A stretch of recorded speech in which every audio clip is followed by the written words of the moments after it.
página 160. Quer que Os eu leia? pensadores... Pode ler. Por não dá pra observar direito. Tá baixa. Será que é o seu computador, Karen? Você tá de fone?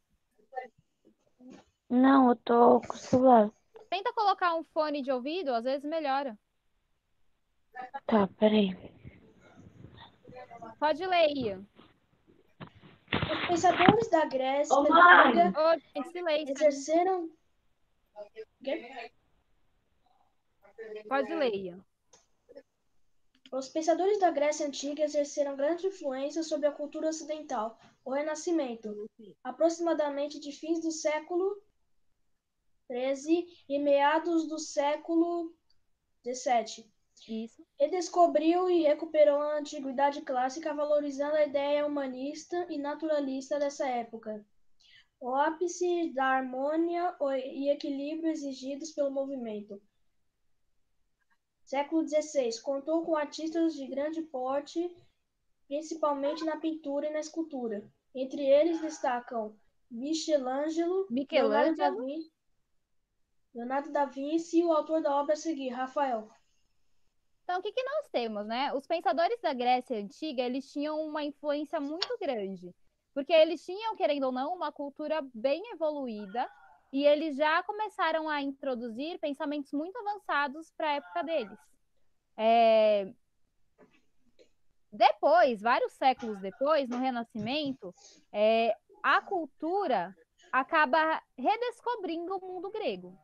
Então, as pessoas acabam percebendo que a Grécia tinha coisas muito valiosas, coisas muito interessantes, e eles começam a restaurar nas artes esse pensamento grego que era tão comum na antiguidade clássica. Então, é um reconhecimento de que os filósofos gregos, os mitos gregos, o pensamento grego tinha um valor bem interessante, e aí, na época do Renascimento, isso começa a ser recuperado por alguns artistas. Esses artistas são Michelangelo, Leonardo da Vinci e o Rafael, que é o autor dessa obra aqui que nós temos no início do capítulo. Certo? Então, o que nós temos aqui nessa obra do Rafael? A Escola de Atenas. Atenas era uma cidade da Grécia que era muito evoluída e eles prezavam muito o conhecimento, a sabedoria, o ensino. Então, as escolas de Atenas, elas formavam, assim, cidadãos completos, certo? Eles tinham ensino de vários assuntos, né? Eles queriam formar um ser humano sábio de todas as formas. Então, vamos na página 161. Quer continuar a leitura, Ian? Quero. Pode ler, então. Rafael de Sanzio, 1483-1520, foi convidado para fazer um dos salões do Vaticano, em Roma. Cada parede desse salão era decorada a partir de um tema: teologia, poesia, filosofia e direito. Rafael ilustrou a filosofia em seu mais famoso afresco, A Escola de Atenas. Resumiu os opostos que marcam a primeira década do chamado Cinquecento, ressuscitando o diálogo entre Platão e Aristóteles, ou seja, entre o idealismo e o empirismo. Os dois filósofos ocupam um lugar central do afresco. Da esquerda de quem observa a obra está Platão. Está Platão. E ao lado dele foi representado Aristóteles. O clima da obra lembra o conhecimento que movimenta mestres e discípulos. Então, ó, Platão e Aristóteles estão aqui, tá bom? Bem no centro da obra, tá? Esses dois aqui. Então, o que nós temos, né? Nós temos aqui agora a apresentação de alguns filósofos gregos da Grécia Antiga. Então, nós temos Sócrates. Sócrates é um filósofo que não deixou nada escrito, ó. Não deixou nada escrito. É conhecido pelos diálogos de Platão, que caracterizam como um mestre complacente, virtuoso, bom e justo. Então, todos os conhecimentos que nós temos sobre Platão vêm dos seus discípulos. Então, os alunos de Platão que trouxeram para nós as coisas que ele falava. Então, ele mesmo não escreveu nada. Quem escreveu sobre os pensamentos dele foram os alunos dele. Então, pode ser que algumas coisas tenham se perdido, né? porque os alunos nem sempre entendem exatamente aquilo que o mestre está falando. Então, na verdade, o que nós temos sobre o Sócrates são as releituras dos alunos dele, tá? Nós temos Euclides. Vocês já ouviram falar de Euclides em matemática? Sim ou não? Sim? Então, ó, nós temos o Euclides, que veio Eu da nossa esqueci. época, tá? Ele foi um dos maiores matemáticos de todos os tempos. A geometria euclidiana é estudada até os dias de hoje e é concebida a partir da ideia de um espaço simétrico e imutável. Nós vamos ter também Heráclito, que era um filósofo bem melancólico que descrê nos homens e vive isolado. Parte do princípio de que tudo flui, exceto o movimento. Nós vamos ter Pitágoras. Pitágoras, acho que vocês já ouviram, né, falar. Só eu queria Também matar matemático. Pitágoras e Euclides. Queria que eles não tivessem nascido. Sim. Porque Mas não ia existir cálculo de Euclides nem teorema de Pitágoras. Pelo menos Mas não talvez aí nessa fosse conta. mais difícil ainda da gente descobrir, né, os cálculos matemáticos sem eles. Talvez eles facilitaram a nossa vida, né? Infelizmente. Então vamos ver lá. Pitágoras é um filósofo matemático grego cujos postulados são ensinados até hoje. Pode virar a página. E aí nós vamos ter o Diógenes, que é o cão. Pensador grego que desprezava os bens materiais. Consta que vivia isolado dentro de uma barrica e perambulava pelas ruas carregando uma lamparina dizendo procurar um homem honesto. Então dá para ver que ele era chamavam ele de cão? Por que chamavam ele de cão? Porque ele só tinha cachorro? Eu acho que provavelmente por causa desse desprezo que ele tinha pela humanidade, né? Então acho que ele não acreditava muito. Presta atenção, Ian. Pode ser porque ele não acreditava muito nos seres humanos, tá? Então os seres humanos para ele não tinham valor, não tinham honestidade, certo? Pensei que fosse porque só tinha cachorro como companhia. Pode ser também, né? Se ele desprezava ficava lá isolado, só tinha cachorro, né? Como companhia. Aí é o que está representando no quadro, né? Agora vamos ler um pouco da biografia do Aristóteles, tá bom? Eu vou ler para vocês. Quem que então foi o Aristóteles? Aristóteles e o pensamento criador. Nasceu em Estagira, Macedônia, em 3804 a.C. 384 a.C., filho de um médico da corte macedônica. Aos 17 anos foi para Atenas, onde estudou com o filósofo Platão, lá permanecendo por cerca de 37 anos até a morte do professor, de quem esperava ser sucessor. Então, olha só, quem era o professor do Aristóteles era o Platão, tá? Quando se viu preterido, Aristóteles partiu em viagem até ser chamado para preceptor de Alexandre da Macedônia, ensinando ao futuro conquistador durante 7 anos.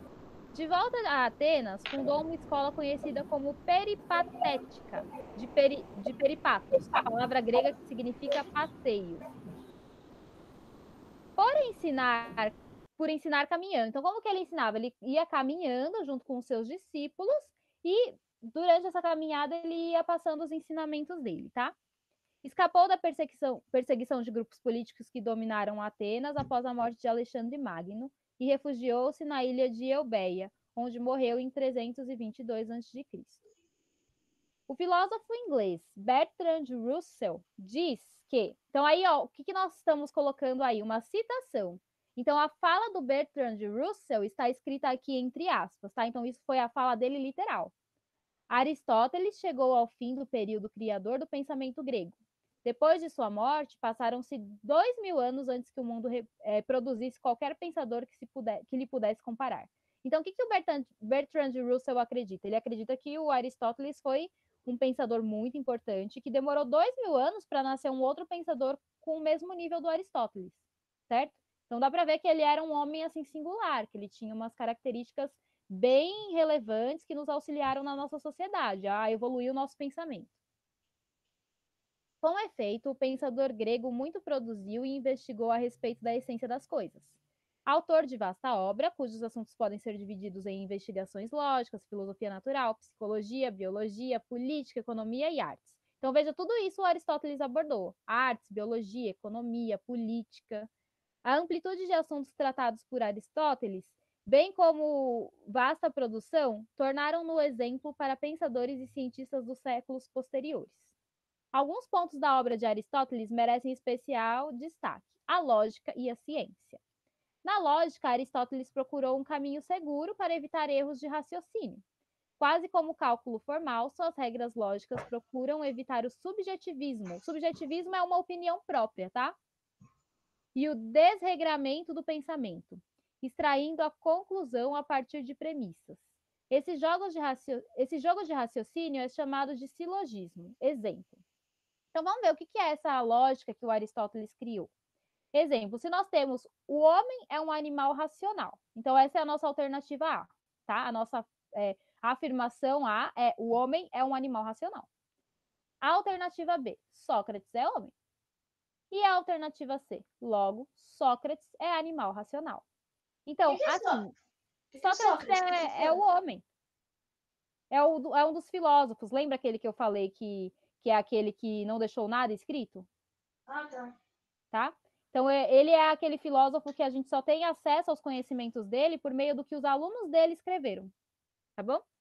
Então, ó, se nós temos assim, se A é B, ou seja, se o homem é um animal racional e Sócrates é um homem, e B é C, então Sócrates é um homem, então logo Sócrates é um animal racional, então A é C.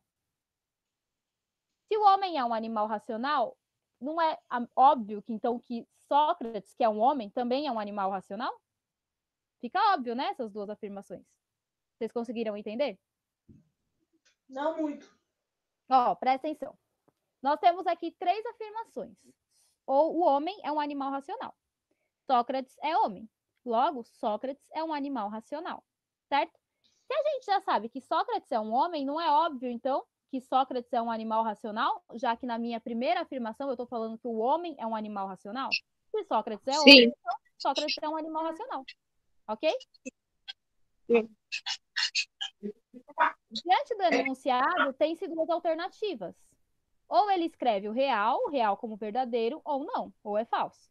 Existem outras possibilidades. Isso é, não se pode afirmar e negar ao mesmo tempo. Por exemplo, eu não posso falar assim, ó, que o homem não é um animal racional. E aí depois eu afirmar, Sócrates é animal racional. Não dá para eu falar as duas coisas, né? Porque Sócrates é um homem. Então, se o homem não é um animal racional, Sócrates não pode ser um animal racional. Certo? Ou eu afirmo todas, ou eu nego todas. Senão pode dar uma confusão aí para nós. Tá bom? Exclui-se a terceira possibilidade, ou o princípio do terceiro excluído. Caso não sejam satisfeitas as condições da premissa, pode-se chegar a uma contradição, né? Chegaria-se a uma contradição se eu falasse assim, ó, o homem não é um animal racional. Logo, Sócrates é animal racional. Não dá certo, né? Porque ou o homem é um animal racional ou não é, porque Sócrates é homem, certo? Então eu tenho que tomar cuidado assim para não cair em contradição. Então o que é a contradição? Né? Caso não sejam satisfeitas as condições da premissa, não se pode chegar a uma contradição. Se eu não tiver lógica aí nas minhas afirmações, eu vou me contradizer, tá? Eu vou falar coisas que são falsas, coisas que não podem ser duas coisas só ao mesmo tempo. Ou é uma coisa ou é outra, tá? Houve, através dos séculos, uma supervalorização da lógica aristotélica, tanto que Kant, no século XVIII, considerava uma ciência acabada e perfeita. Hoje em dia, com a contribuição recebida pelo método matemático, a lógica tem novos rumos. Nas ciências, Aristóteles procurou associar pensamento à observação. Então, como que ele fazia para desenvolver os pensamentos dele? Observando. Então, ele observava a natureza, observava os astros, e assim ele ia chegando às conclusões.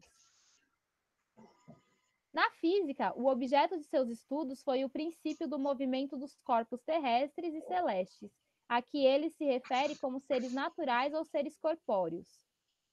Esses seres estão sujeitos a 4 formas de movimento. Então, aqui ele está falando dos astros, tá bom? Então, quais são as 4 formas de movimento dos astros? Composição, que seria o nascimento desses astros, a decomposição, que é o desaparecimento, quando eles somem, mudanças quantitativas e qualitativas, que é o aumento ou a diminuição deles, e movimento no espaço, tá? Então, como eles se movimentavam nesse espaço. Para ele, existem 4 corpos elementares. fogo, água, terra e ar, que são os nossos 4 elementos, né?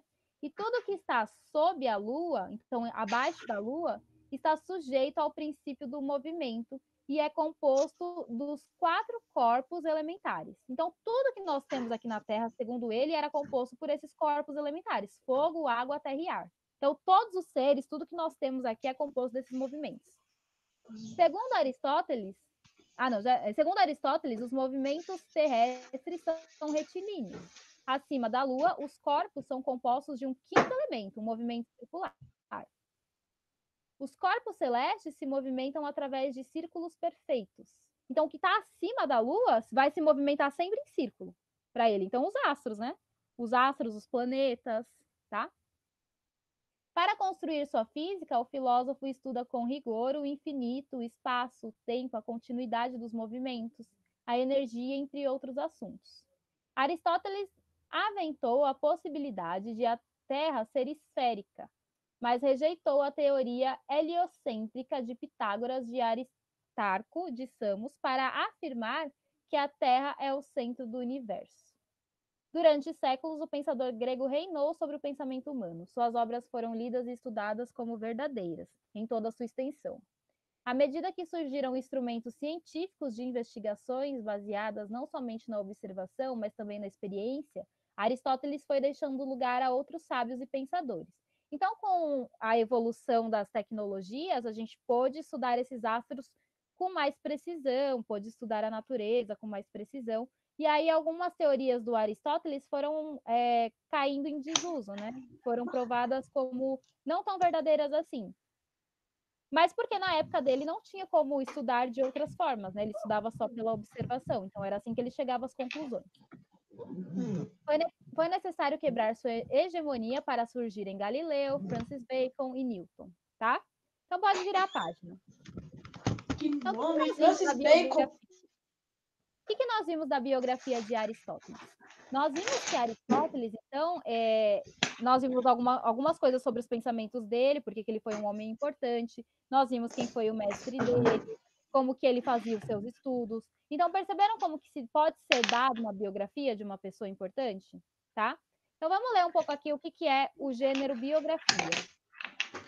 O texto Aristóteles e o pensamento criador apresenta a biografia do filósofo grego e foi escrito para que o leitor saiba quem ele foi, quando viveu, como viveu e principalmente o que fez para merecer uma biografia. Então, esses são os elementos principais, tá?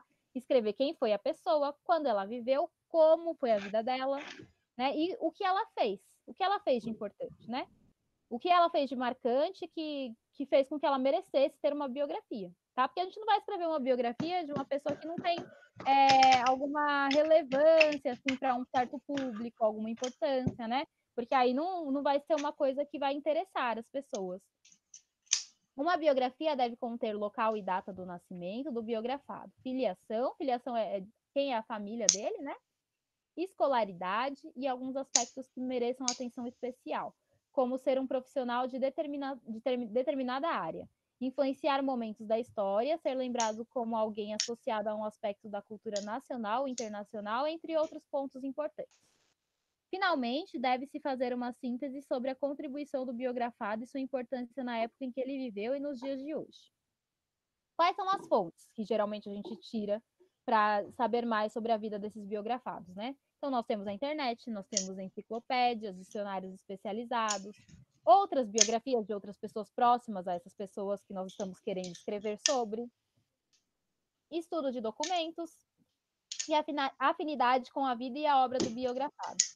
Nós podemos ter também o que a gente chama de autobiografia. A autobiografia é quando a própria pessoa escreve sobre ela mesma, tá? Então, isso é bem comum também, certo? Agora vamos responder algumas questões, tá? Não vão ser todas, eu selecionei algumas, tá? Porque senão não vai dar tempo da gente fazer tudo o que a gente precisa fazer. Então, selecionei as mais importantes para a gente fazer, tá bom? Então, vamos voltar para aquele quadro lá do Rafael. Ó, para pergunta 1. Exatamente no centro da obra A Escola de Atenas, vemos Platão, que está à esquerda, e Aristóteles à direita. Com base na biografia de Aristóteles, e sabendo que costumamos ler da esquerda para a direita, Que mensagem o quadro de Rafael nos transmite? O que vocês acham que é essa mensagem, assim, o posicionamento em que eles estão? Aqui está o Aristóteles. Pode falar. Posso falar? Pode. Que como a gente, eu acho que assim, ó, como a gente lê da esquerda para a direita, eu acho que ele quis transmitir o sentido da leitura, se o Aristóteles está, não, se o Platão está à esquerda e Aristóteles à direita, e se a gente lê da esquerda para a direita, então ele está transmitindo o sentido de leitura, não é? Mais ou menos. Vamos Mais pensar ou mais um menos. pouquinho. Ó, quem que nós temos aqui primeiro, no nosso sentido de leitura? Mas qual que é, professora? Aproxima mais, não dá para enxergar. Olha no seu também. Tá Eu bem? tô vendo, mas Quem que é qual o que é o primeiro aqui? Aristóteles? Esse primeiro aqui é o Platão. Cadê? E depois, quem vem depois? Ah, achei. Quem vem Aristóteles. depois de azul? É o Aristóteles. O que isso Sei. nos quer dizer, então? Se a gente lê da esquerda para a direita, então primeiro vem o Platão, depois vem o Aristóteles. O que isso quer dizer para a gente? Eu não sei. Pensando na história do Aristóteles. Quem que era o mestre do Aristóteles? Porque Platão, ele auxiliava o Aristóteles?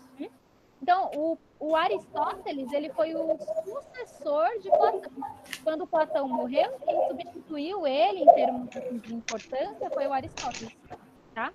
Então acho que essa questão era uma pegadinha, né? Não é bem uma pegadinha, né? Pra gente usar a lógica. Porque tava falando que a gente lê da esquerda pra direita, então pegando da gente. O quê? Manuela morreu. Você pode repetir a resposta que eu não deu para ouvir direito? E Aristóteles era o sucessor. Qual que é a lógica aqui? Que nós temos Aristóteles, né? Que vem... primeiro vem o Platão na imagem, depois vem Aristóteles.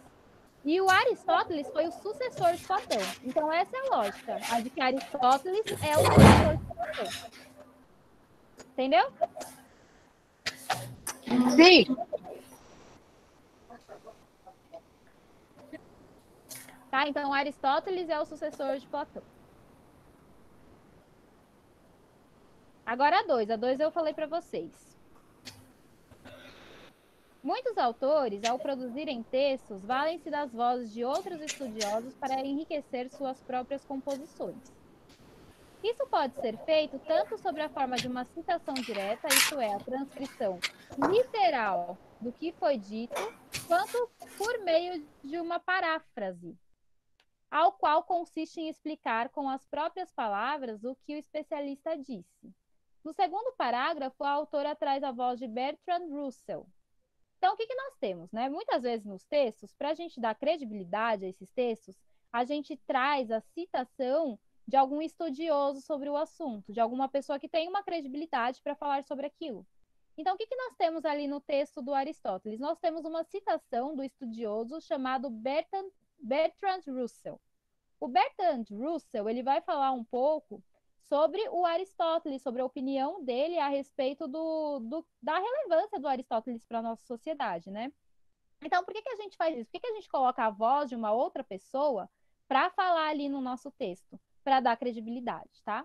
Então, o autor está mostrando o seguinte, não sou só eu que estou falando que o Aristóteles tem uma certa importância. Esse estudioso aqui, que conhece bastante desse assunto, chamado Bertrand Russell, também está falando isso. Então, vou lá e coloco uma fala do Bertrand Russell para confirmar aquilo que eu estou dizendo, tá? Então, a citação, ela serve muito para nos dar credibilidade, para melhorar o nosso argumento, para confirmar o nosso argumento. E a citação, ela pode ser feita de duas formas. Ou eu transcrevo exatamente a fala desse estudioso que eu estou querendo citar, então eu transcrevo literalmente, sem mudar nenhuma palavrinha, ou eu reescrevo aquilo que ele diz com as minhas próprias palavras, que vai ser a paráfrase, tá? Então, vamos voltar ali no texto e vamos ver como que aparece essa citação no nosso texto, na página 162. É aqui no segundo parágrafo, tá vendo? Não sei se estou conseguindo filmar direito, mas é aqui no segundo parágrafo que aparece, que é quando aparece assim, entre aspas. Aristóteles chegou ao fim do período criador do pensamento grego, Depois de sua morte, passaram-se 2000 anos antes que o mundo produzisse qualquer pensador que lhe pudesse comparar. Então, aqui nós temos a fala do Bertrand Não tô Russell. achando. Não, é no segundo parágrafo. Ó, o filósofo inglês Bertrand Russell diz que... Aí vai abrir aspas. Achei. Então, quando nós temos uma citação escrita dessa forma, quando eu abro aspas e depois fecho aspas no final, quer dizer que eu estou escrevendo a fala do Bertrand Russell exatamente como ele falou, sem mudar nada, tá? Então, no caso aí, não é uma paráfrase, porque se fosse uma paráfrase, eu estaria escrevendo com as minhas próprias palavras a fala dele. Aí, no caso, o que eu estou fazendo? Eu estou transcrevendo literalmente o que ele falou. Então, por isso que vem entre aspas, tá bom? Ficou claro? Sim. Então, quando eu tenho uma citação que a gente chama de direta, que é a fala exata da pessoa que eu estou mencionando, eu vou colocar entre aspas. E quando eu vou escrever o que ele disse com as minhas próprias palavras, então vai ser uma paráfrase. E aí não vem entre aspas, tá bom? Então, Professora, vamos acho ver. que a Carla não vai participar da reunião. Ah, não tem problema, depois ela pode assistir. Aqui, Tá ó. Acabou de mandar Como uma eu tô foto. como eu tô gravando, fala que ela pode assistir, tá? Quando acabar, eu já... Aqui ela acabou de falar que o celular dela iniciou, não adiantou de nada. Ela tenta clicar na reunião e tá escrito que ela não pode. Por que será, né, que tá escrito isso? Deve ter algum erro, ó. Deve ter algum bug na reunião no celular dela. É, pode ser. Mas não tem problema, porque eu vou mandar depois no Drive e aí ela pode assistir. Tá bom? Avisa isso para ela, por favor. Então, vamos lá na alternativa A para ver o que estão perguntando para a gente. Explique se trata de uma citação direta ou de uma paráfrase, evidenciando como você chegou a essa conclusão. Aquela citação que nós acabamos de ver, é uma citação direta ou indireta, ou é uma paráfrase? O que vocês acham? Em que paráfrase? Esqueci. Paráfrase é quando eu vou falar o que esse estudioso falou, então eu vou trazer uma fala dele, mas não vou trazer a fala exatamente como ele falou. E a citação direta? A direta é quando eu trago exatamente a fala do autor. Exatamente, sem mudar nenhuma palavra.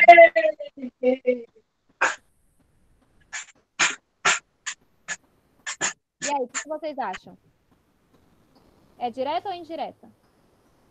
Indireta? Direto. É direta. Porque Direta. lembra que eu falei que quando aparece entre aspas, quer dizer que eu não mudei nada?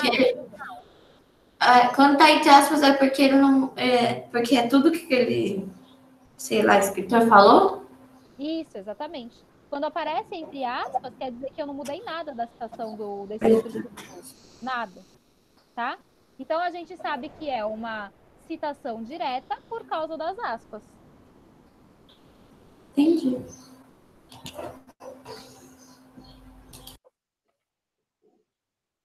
Vou escrever aqui para vocês no chat um exemplo de como que ficaria, tá? As duas formas, a citação direta e a paráfrase.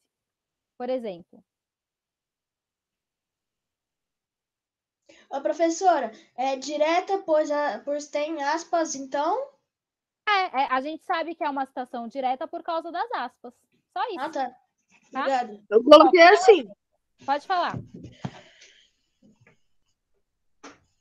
Saco.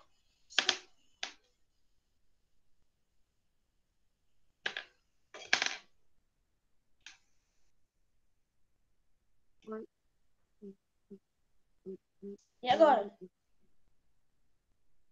Só um minutinho que eu estou escrevendo aqui para vocês no chat 2 exemplos, tá bom? Para vocês conseguirem visualizar melhor.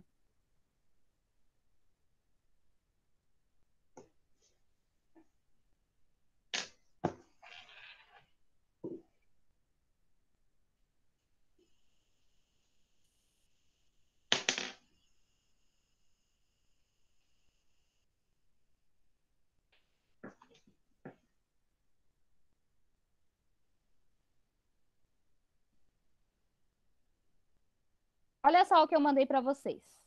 O exemplo de uma paráfrase. Jonas falou que gostou da nova pizzaria. Estão vendo que eu estou trazendo a fala do Jonas aí, Mas eu que estou falando com as minhas próprias palavras como que foi que o Jonas falou. Perceberam? Uhum. E a citação direta. Jonas disse, gostei muito da nova pizzaria.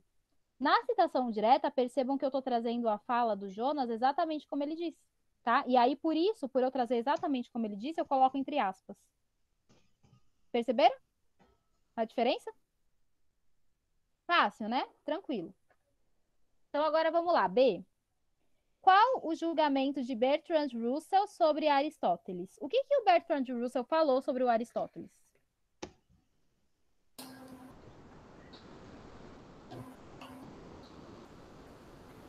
Vai lá na citação. Aristóteles chegou ao fim do período criador do pensamento grego. Depois de sua morte, passaram-se 2000 anos antes que o mundo produzisse qualquer pensador que se lhe pudesse comparar. Aí eu não sei, não, professora.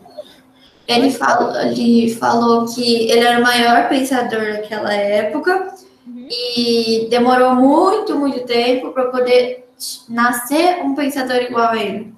Muito bem, exatamente isso, tá? Pode colocar dessa forma. Mandou bem, Manu. Então, ele considera que Aristóteles foi tão grandioso que demorou 2000 anos para nascer um outro estudioso que se equiparasse a ele. Quem se perder, me avisa, tá bom? Parei Aristóteles. Considera que Aristóteles Ele Era considera... grandioso. Isso, ele considera que Aristóteles foi tão grandioso.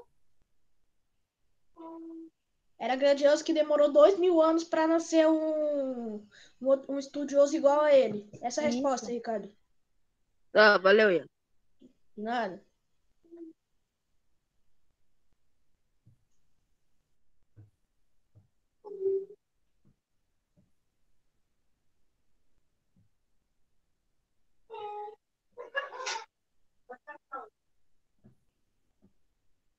Agora, exercício 3. Pera, por favor.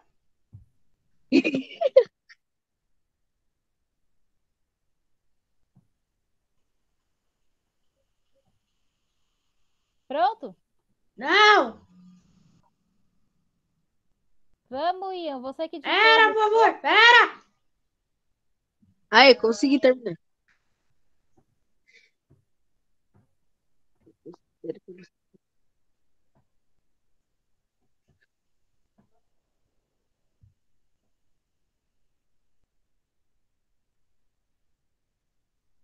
Pronto? Pera. Ah, não, Ian. Já vamos indo. Já deu tempo para você escrever. Nossa, professora, só isso? É Nossa, porque a que letra dele é muito grande, professora. Não é não, mano, que eu tava escrevendo mesmo. Pronto? Sim. Então, vamos lá. 3. Diga com as suas palavras o que é o princípio do terceiro excluído. Calma aí. Vamos voltar lá. Que não é uma possibilidade? É uma possibilidade descartada? Isso.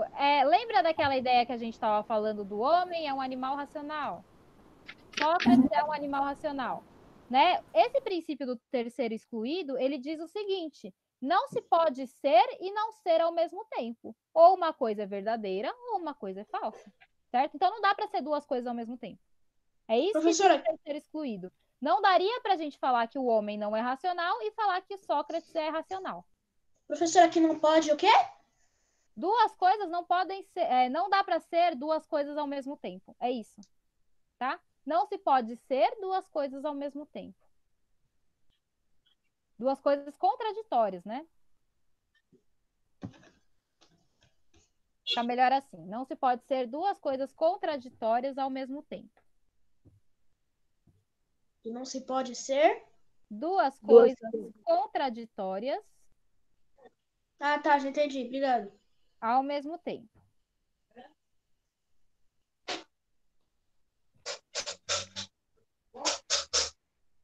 Pronto.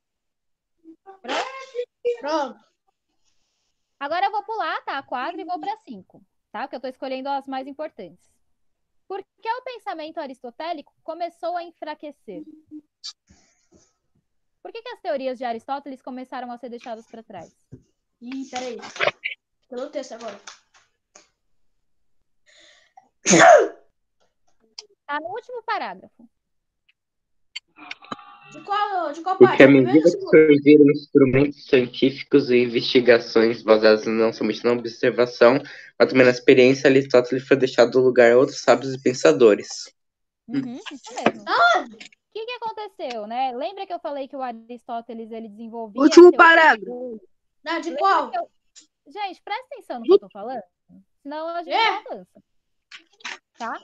Lembra que eu falei que o Aristóteles ele desenvolvia o pensamento dele por meio da observação? Então é graças à observação que ele conseguia desenvolver as teorias dele. Com o passar do tempo, começaram a se desenvolver instrumentos científicos de investigação. E isso auxiliou a pesquisa. Através dos instrumentos científicos, a gente conseguiu desenvolver estudos com mais precisão, coisa que não existia na época do Aristóteles. Então, por conta disso, certos pensamentos dele começaram a se enfraquecer, porque outras coisas começaram a ser provadas graças a esses instrumentos científicos. Entenderam? Calma aí que eu vou copiar agora. Tá, agora eu posso ditar para vocês também. Tá? Não, professora, não digita não. Só fala onde digitar. Eu já achei. Exato, assim, né? Mas o que aconteceu? Valeu, Manu! Começaram a se desenvolver instrumentos científicos e investigações baseadas na experiência que revelaram os erros de Aristóteles.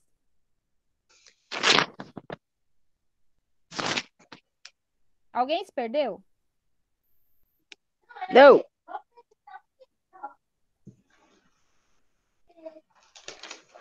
Achei.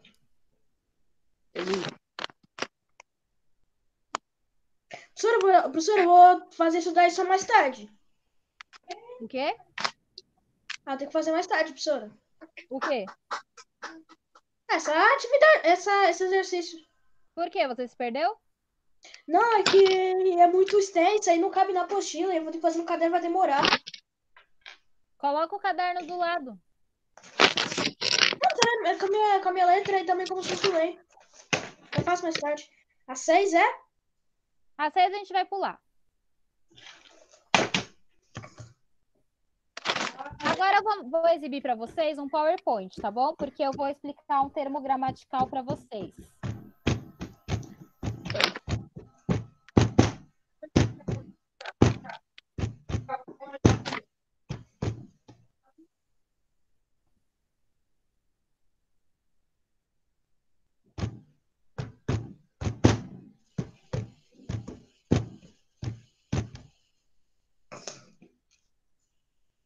Agora, o que eu vou compartilhar com vocês?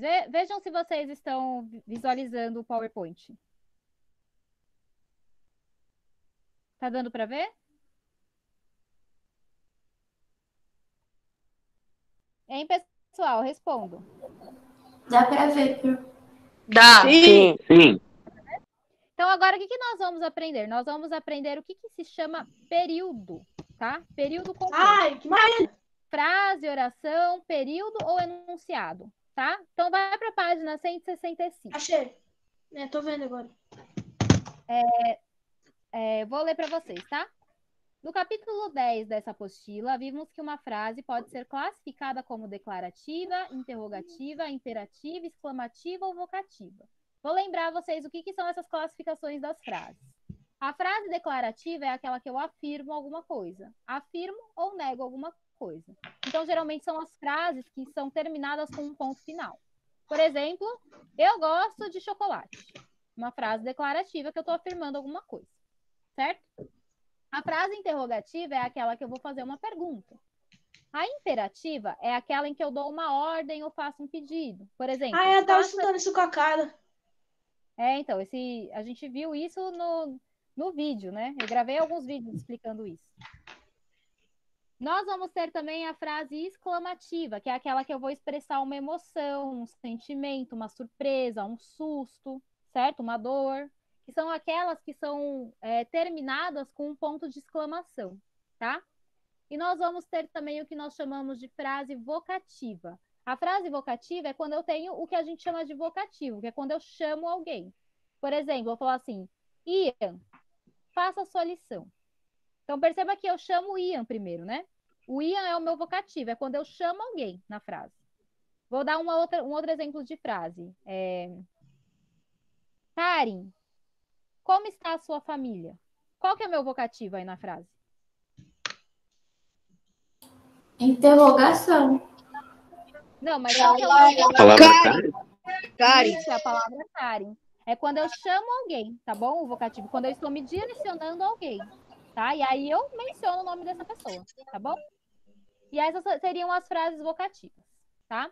No texto escrito, o fator determinante é a pontuação final, a qual, além de impactar no sentido do que está sendo dito, influencia na entonação com que a mensagem será lida ou transmitida. Então, o que nós temos, né? Nós temos aí alguns exemplos. Percebam que, dependendo da pontuação que eu tenho no final, a minha entonação, o meu sentido da frase vai mudar completamente. Então, o homem é um animal racional. Uma frase declarativa em que eu estou afirmando alguma coisa, certo? Ponto final, então.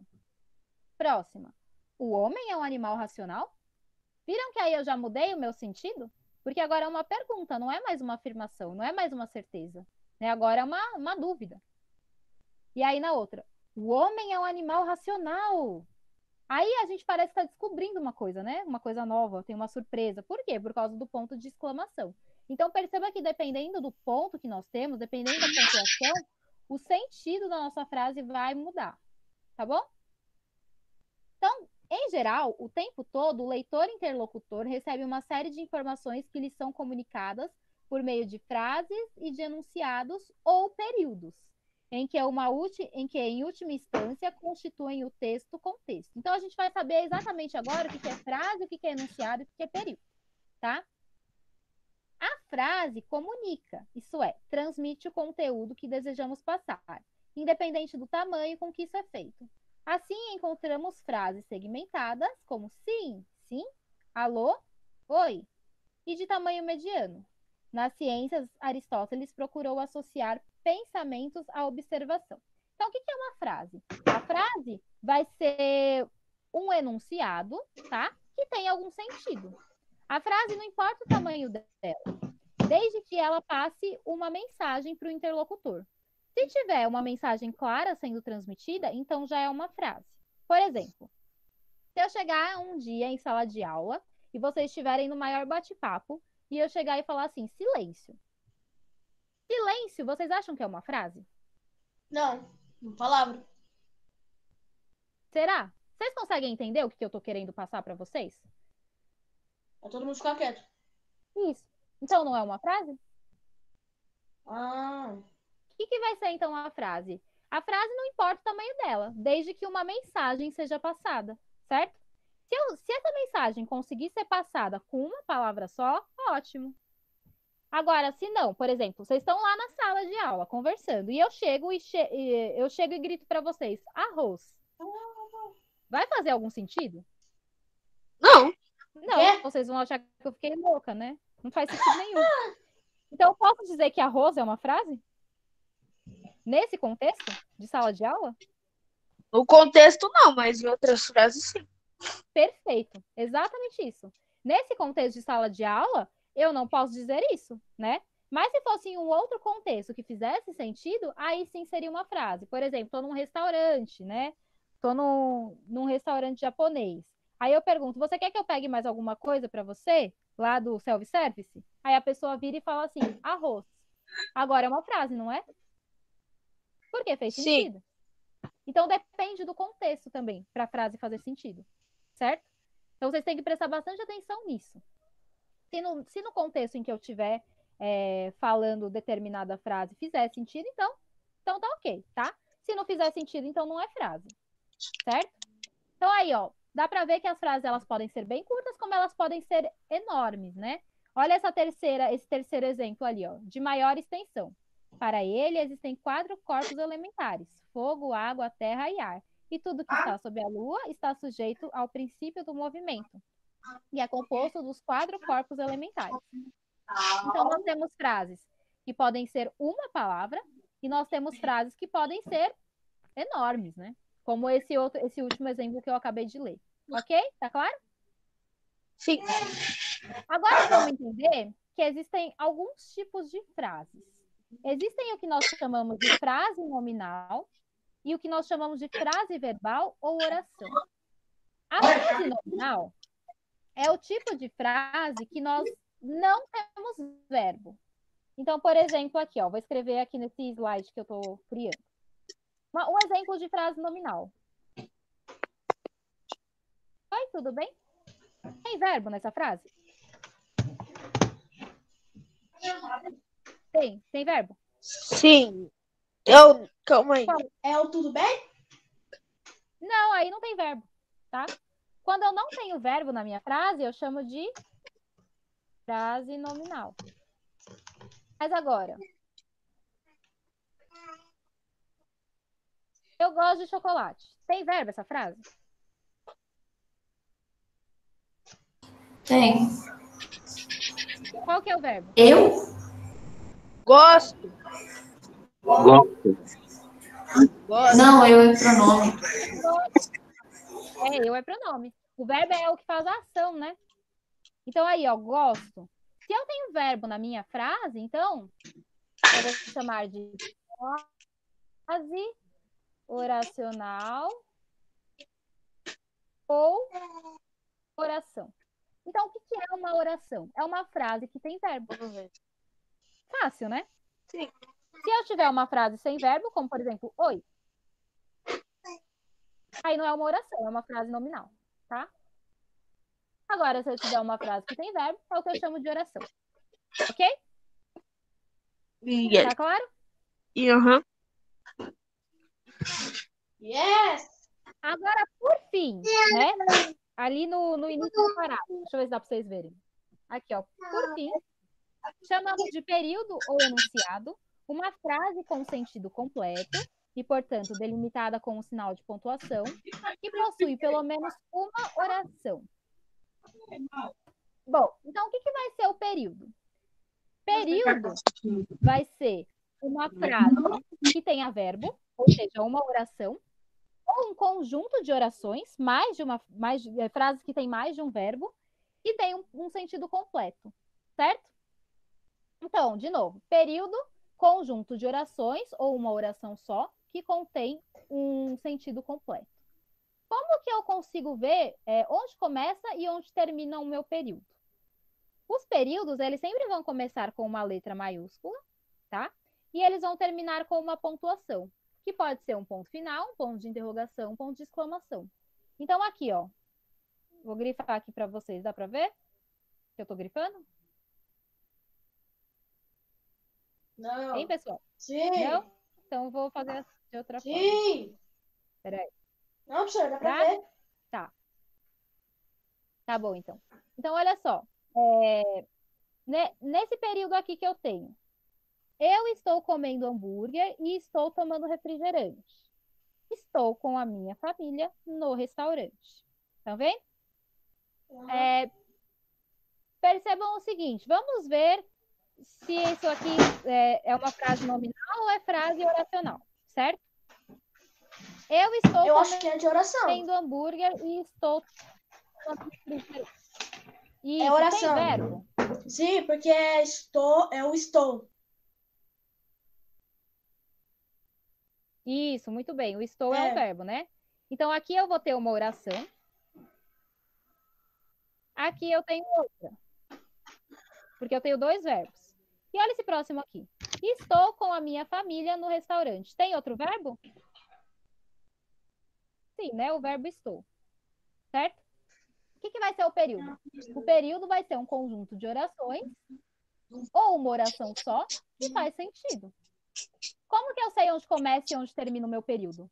Começa na letra maiúscula, né? Olha aqui esse eu que tá com a letra maiúscula. E termina com uma pontuação. Olha aqui o ponto final.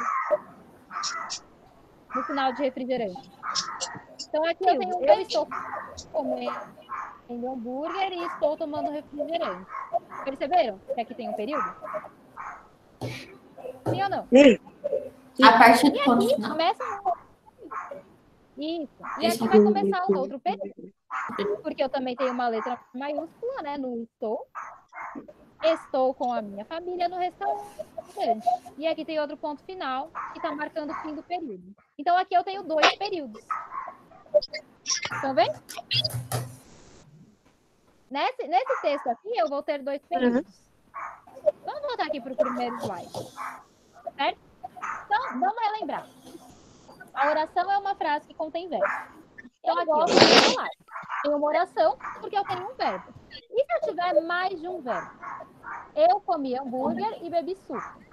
Se eu tiver mais de um verbo significativo, um verbo de ação, ou um verbo de ligação, eu vou ter o que nós chamamos de 2 orações. Por exemplo, eu comi hambúrguer e bebi suco. Eu tenho o verbo comer e o verbo beber.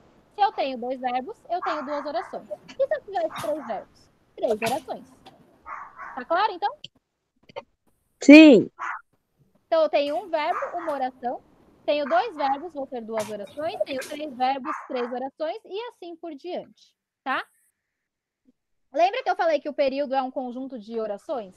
Ou uma oração só, que tem um sentido completo? Sim? Nós podemos classificar o período de 2 formas. O período ele vai ser simples quando ele é formado de uma oração só. Ou seja, quando ele tiver um verbo só, é um período simples. Ele vai ser período composto quando ele tiver 2 ou mais orações. Ou seja, se tiver 2 ou mais verbos, ele é chamado de período composto. Tá claro, então? Sim? Sim ou não? Sim. Então, vamos fazer os exercícios que vai ficar ainda mais claro, tá? Vou encerrar aqui a apresentação. Nossa, todo mundo saiu, hein? A maioria saiu. Então, vamos lá. Exercício 1. Leia as frases a seguir e indique quantas orações há em cada uma delas. Então, primeira coisa que a gente vai fazer é quantas orações que nós temos. Nós contamos a quantidade de oração pela quantidade de verbo, tá? Então, vamos ver lá. Nasceu em Estagira, Macedônia, em 384 a.C., filho de um médico da corte macedônica. É o nasceu. Qual que é o verbo? Só tem uma. Nasceu. Só tem uma. Muito bem. Então, nós temos quantas orações? Uma. Uma. Então, grifa o nasceu e coloca uma oração. É Macedônia, né? Uma o quê, professora? Não, é nasceu, pô. Verbo é ação, Ricardo. Isso, o verbo é nasceu, e aí nós Entendeu? vamos ter uma oração só. Se só tem um verbo, só tem uma oração.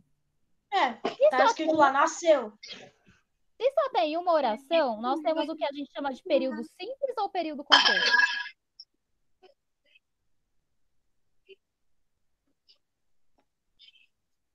O período simples é composto de uma oração.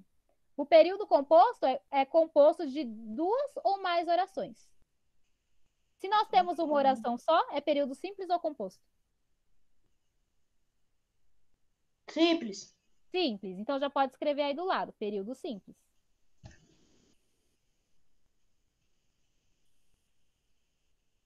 Então, uma oração e período simples.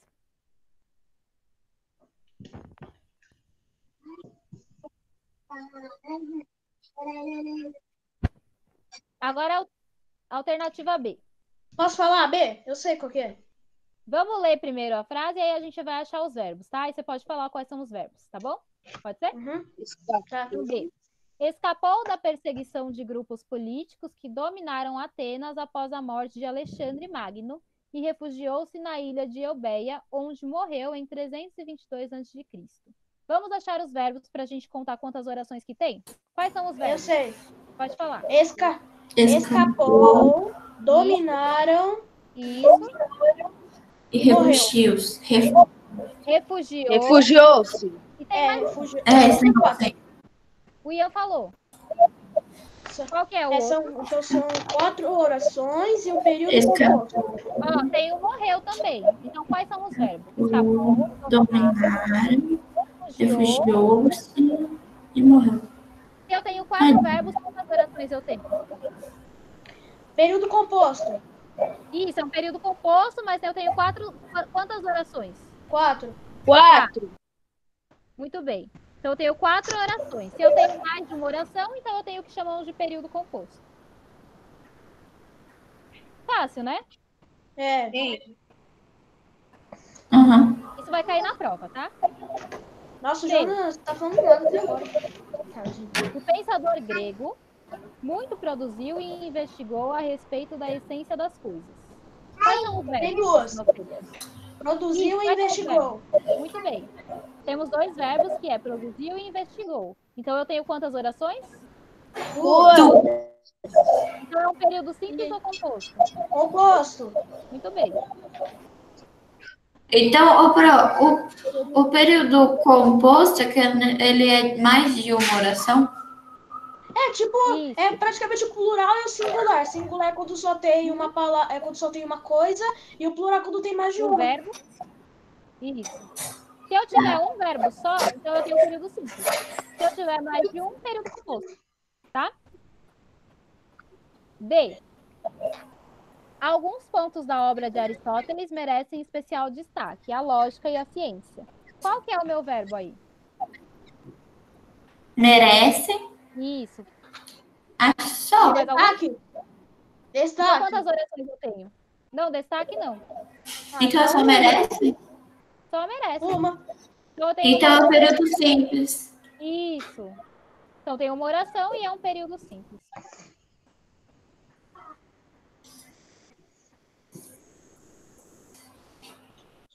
E, à medida que surgiram Peraí, instrumentos... professor. Tá. Professor? Professora! Observação.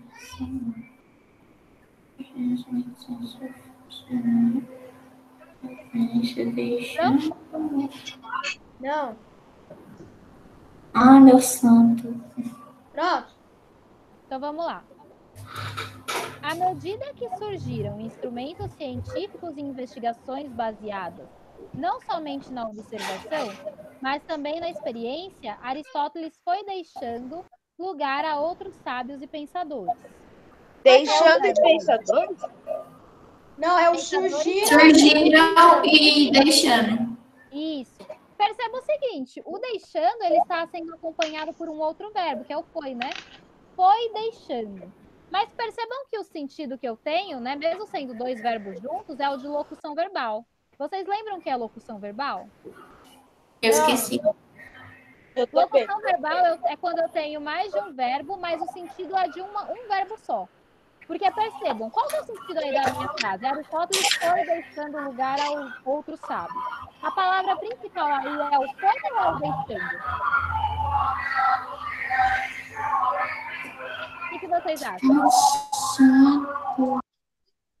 A palavra principal aí que eu tenho é foi ou é deixando? Deixando? Foi. O deixando, na verdade, é o que está mostrando todo o sentido da minha ação do verbo. O foi só está acompanhando o deixando. Então, quando eu tiver a locução verbal, eu conto como se fosse um verbo só, tá?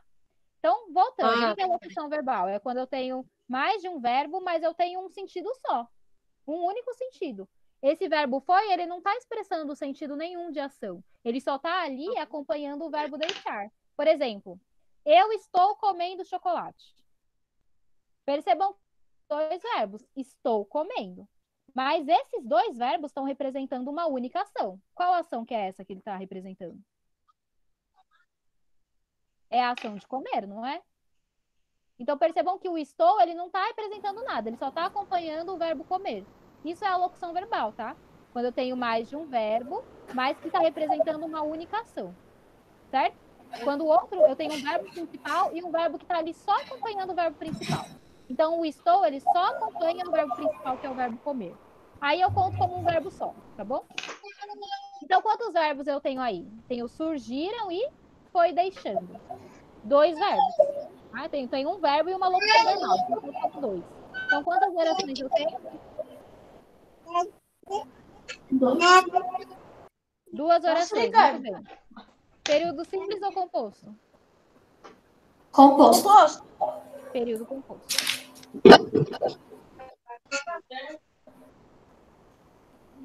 Ô, pessoal, vocês sabem se os demais saíram por causa do horário? O que foi, Pedro? Os demais, vocês sabem se eles saíram foi por causa do horário? Eu acho que foi, porque se fosse algum erro, eles já teriam avisado e teriam voltado. Tá bom, então eu ia adiantar um pouco mais, mas então eu vou parar aqui e eu vou gravar um vídeo, tá? Do capítulo 13. E aí vocês acessem pelo vídeo, tá bom? Tá bom. Então é isso, pessoal.